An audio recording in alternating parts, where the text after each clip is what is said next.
Ngayon nandito tayo ngayon sa labas para testingin natin yung ni-repair kong drone, itong Air 3 na nasira yung gimbal. Ang pinalit ko dito tatlong spare parts ngayon dahil napalitan ko na sila, kailangan testingin natin itong Air 3 kung yung pinalit nating mga spare parts functioning sila well, no? Kasi hangga't di natin ito na test flight, hindi natin masasabi na okay yung mga pinalitan nating mga spare parts. Usually ang pinalitan natin kasi mga spare parts, tatlo yan. Ito yan, ito yung ito yung gimbal vibration shock absorbing board, no? At saka yung gimbal camera holding mounting board. Ganito yung tsura nila. At the same time, yung pangatlong parts na pinalitan ko ay yung flexible ribbon ng camera. So pangatlo yun. So yung tatlong yun na yung naging so far yung nakita kong sira, based on my physical inspection, ang camera naman so far nakita ko wala namang damage. Pero siyempre nagkaroon lang ako ng konting test sa bahay nung ni-repair ko to, pero siyempre hindi natin to mga masasabing okay hangga't di natin nakikitang uma-under yung gimbal at saka nagpe-perform ng tama. At the same time pala, yung pang-apat na mga pinalitan ko, itong apat na propeller kasi nagkaputol-putol itong mga propeller ito nung bumagsak . So ngayon, testingin natin siya lahat kung nag-okay siya. So i-on natin para makita natin yung reset niya kung uma-under talaga. Okay? So yun. So far, tingnan natin, wait. Yun. Okay? Nag-reset. Okay? So far, okay naman. No? Yun, okay naman. Kung titignan mo siya, naglalaro naman, okay na. Okay? Pero siyempre, mas matitesting natin yan pag tumatakbo na siya. Okay? So, tingnan natin.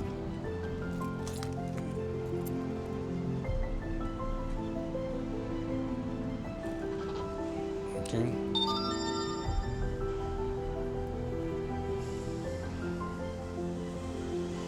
Parang madilim siya. Home point updated.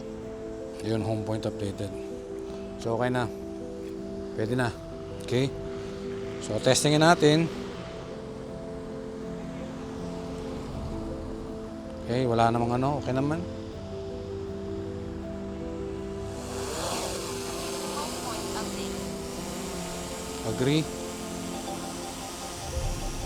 So far, so good naman. No? Nakita naman natin dito sa camera. Okay din naman. No? I-tilt natin yung camera.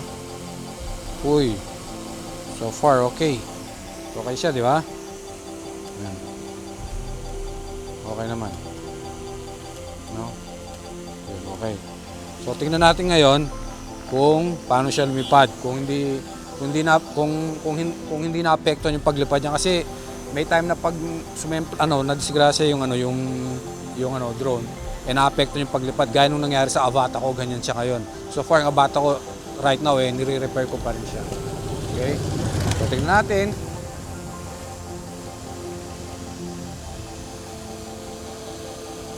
Okay? Okay naman yung niya, yung pag-ikot niya, left, okay naman. Right? Okay naman. So, tingnan natin.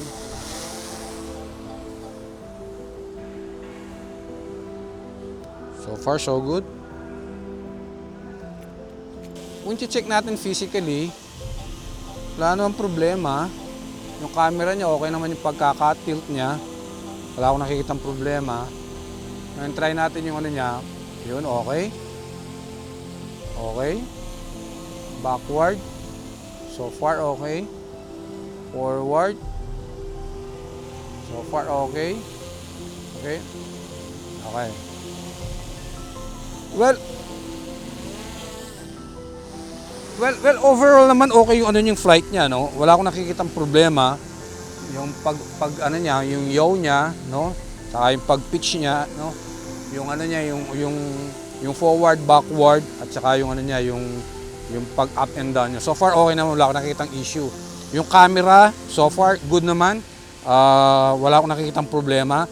Kaya lang ang gusto kong ma-testing ngayon, yung mga sensor niya kung maandar ng maayos. Kasi may mga iba kasing mga na-aksidente na mga airtree na minsan yung sensor naapektuhan. So ngayon tingnan natin yung sensor kung naapekto yung sensor niya, okay? Tingnan natin kung nag-ano siya. Tingnan natin kung mag-respond. Okay? Atras. Okay? So tingnan natin kung forward natin dahan-dahan kung mag-ano siya. Yan dito sa sakyan, no? Tingnan natin. Okay? Tingnan natin kung ano siya, kung masisense niya. Dahan-dahan lang. Baka ano. Hop. Yeah, wala siyang nasa-sense. Atas natin ng konti. Okay? Tingnan natin sa sakyan kung kaya niyang kung kaya niyang masense yung sasakyan.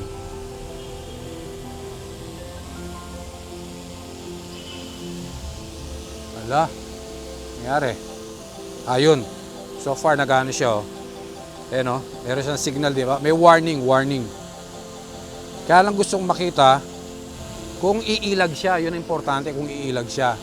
Para matesting natin talaga kung yung kanyang avoidance umaandar ng maayos. Kasi sa mga cable kasi maraming pagkakamali si dun eh. Maraming pumapalpak pagdating sa cable. Si DJI, okay? So, tingnan natin yan. Atas na lang natin ng konti. Okay? Tingnan natin kung ano yun niya, no? So, although nag-warning na siya, tingnan natin. Yun, nag-warning siya. Ayun o, tumitigil siya. O yun, umakyat. Okay. So far working. Umiilag siya. So okay siya, umiilag. So ibig sabihin, working yung niya, yung kanyang sensor. Ngayon tingnan natin, yung harap niya, okay yung sensor niya. Ngayon tingnan natin yung likod. Try natin yung likod, ha. Okay. Try natin ang likod. Check natin kung okay yung likod niya. So, i-forward ko muna. Then, ibaba ko. Tingnan natin kung although nag-warning na siya, pero tingnan natin kung iilag siya. May warning na siya, yun, oh. Tingnan natin ngayon. So, yun. Umilag siya, di ba? Umangat. So, yun yung magandang feature ni Airtree. Okay? Now, once may obstacle, iiwasan niya. So far, sensor sa harap, sensor sa likod, goods. Ngayon, tingnan natin ngayon yung sensor sa ilalim. Okay.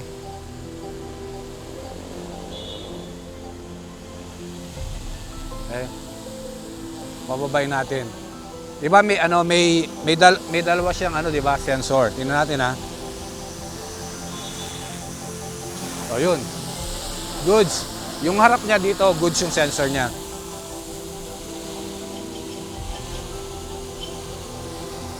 Tingnan natin yung likod. Oh, goods. So far okay na, di ba? So ibig sabihin, pwede ko na siyang kumbaga, yung trust ko sa kanya 100% na kasi lahat working naman di ba? So ibig sabihin, ready to na siya. Ready na siya sa another battle. Okay? So, testing na natin siya ngayon.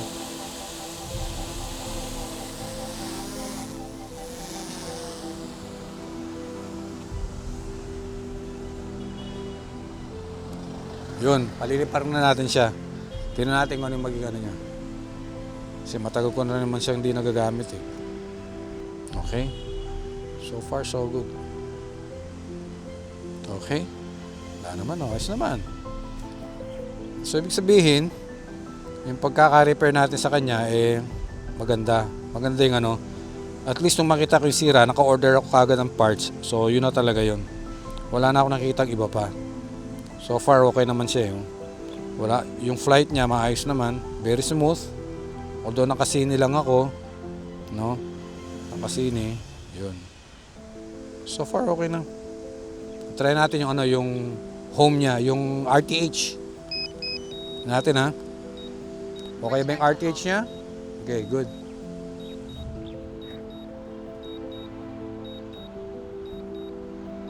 Ayan na, parating na.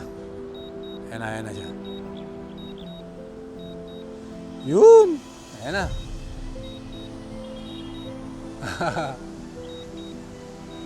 Landing. Ayan.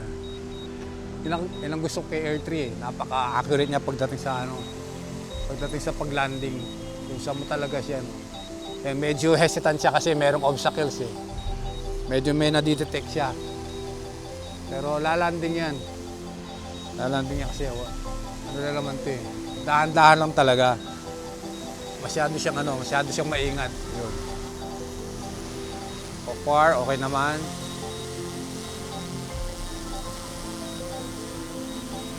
Yun. Goods. So far, goods.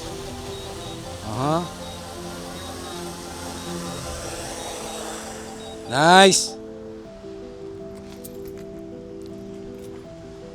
Well, at least ngayon masasabi ko na okay na yung pagkakagawa niya, no? Buti na lang at least yung yung background ko when it comes to electronics nagamit ko ngayon dito. Kasi matagal na rin akong hindi nagpa-practice niyan, siguro mga 3 decades na.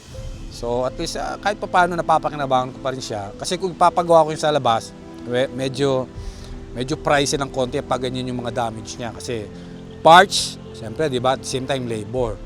Siguro ang labor nito mas mahal kaysa spare parts. Kaya lang kagandahan niya, dahil nag-source out ako kung saan makakuha ng murang parts, sa kaka-research ko, natsempuhan ko yung supplier na mura. Kasi sa iba, sobrang mahal, halos times 2 yung presyo ng pagkakabili ko niyan.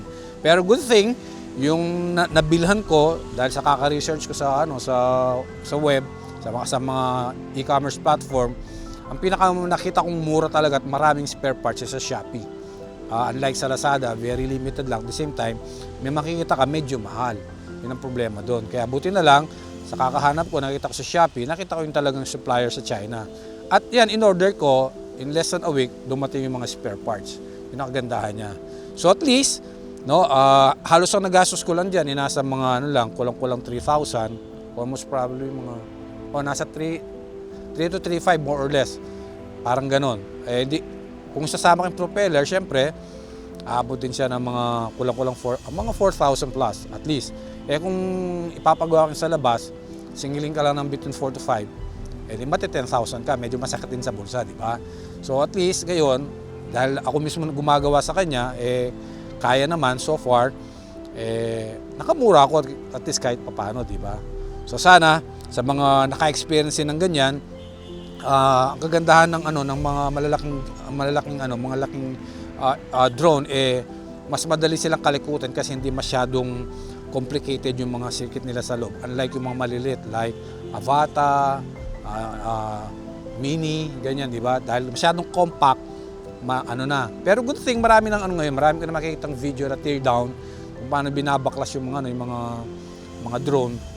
So at least hindi ka na mangangapa, kaya mo na siyang baklasin. Kaya ako, na-repair ko lang yan in less than, I think, nasa 30 minutes or between 40 to 30 minutes, something like that.